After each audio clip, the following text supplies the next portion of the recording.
Let me try to demonstrate the TextBlender through a case story. Before I start preparing my exercises, I think it is important to have a place to put them, to save them. I have a Dropbox folder on my computer. That folder is in Documents and Settings, my name, my documents, my Dropbox, and I am in the public part of that folder. Here I will make a new folder. I call it RoboMo, and this is where I want to save my exercises. I have prepared some exercises using hot potatoes, and I will copy those, Ctrl+C, and paste them into the empty folder. My first step is to select media. There are 4 options. One might be obsolete. It means no media, but it can still be important to tell the software that there will not be any media playing. I can select to have a video player. I can also have an audio player, and I can choose a YouTube video. I want to have a local video player, so I click up here. I have to select where that video file is. So I have to locate a video file. I have some in my documents. The video is called RoboMo. I select that one. Then we'll have a look at instructions. Up here I can type in a headline, which is the same headline which will appear there. I will put in a headline called RoboMo. RoboMo, an automatic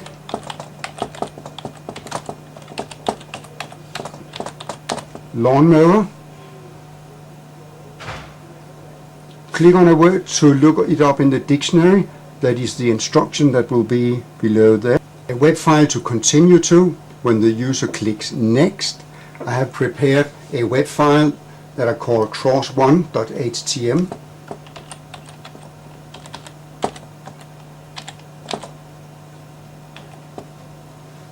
That file has been made with the software called Hot Potatoes.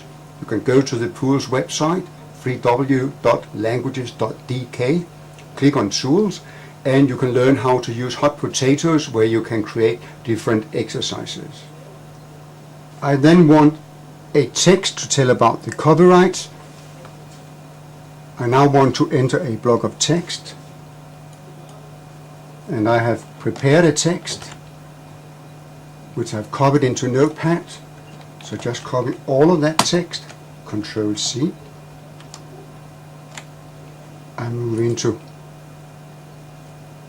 the TextBlender and click on the button called Paste Text. I now click Finish. It's possible to delete the text.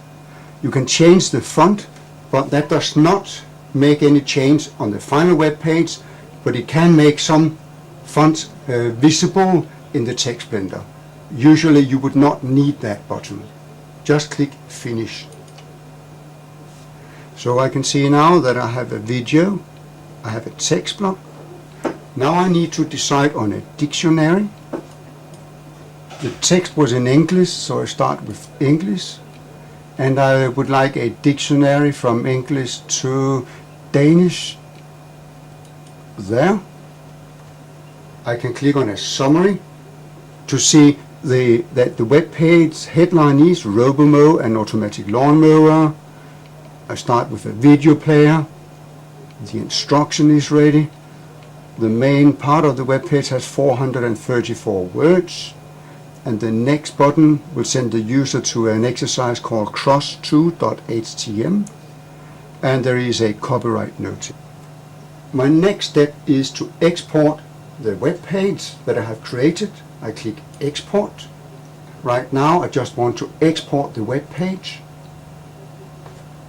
So I have to find my Dropbox, the public folder, there is the Robomo folder, and I will name it Robotics. So I call it Robotics. And it is now ready to be opened with my Internet Explorer. Let's try that.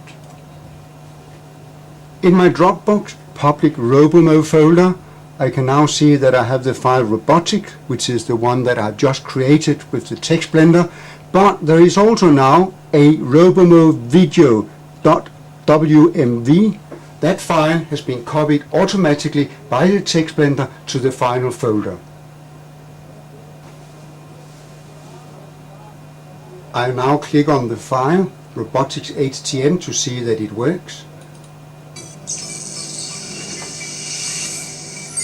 And the video starts.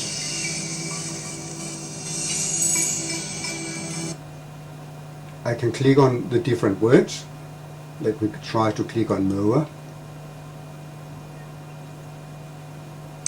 It has now looked up the word from English to Danish, mower, which in Danish is plæneklipper.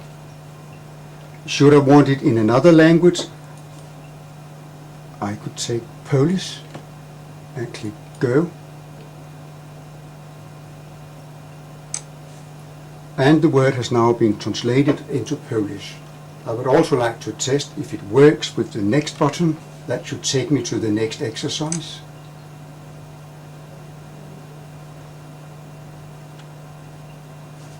And there it is, a crossword puzzle prepared with hot potatoes.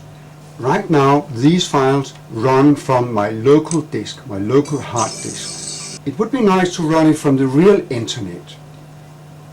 And that is where the beauty of the Dropbox comes in.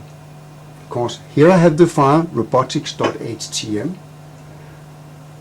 After I install Dropbox, all files that are put into the public area of Dropbox are automatically moved to the internet.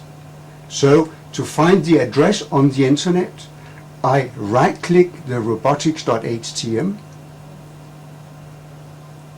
There is a Dropbox line, and I can copy the public link. Then I go to my browser and paste it in and press enter, and it is now running from the internet. And that is the address that I got from right-clicking the file in my public folder